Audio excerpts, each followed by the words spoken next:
about to do a testing for the Piranha CNC, and I have already made a new spoil board, as you can see, and I have a coaster that I'm going to be putting some engraving on.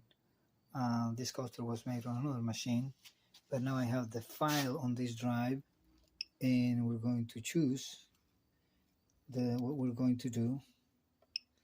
Now let's turn the router on.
Well, now that's the carving.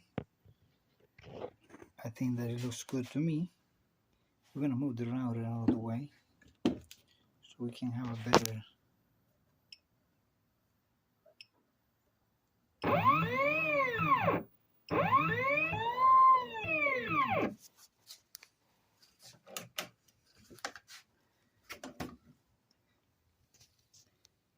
and so here is our carving for today. It was made with a B-Vit 30 degrees, and it was made with a Piranha from Next Wave. Now I guess it's become the SD110 and SD120, but I do believe that he has done a good job. So this wood is acacia, and you see the carving looks kind of clean.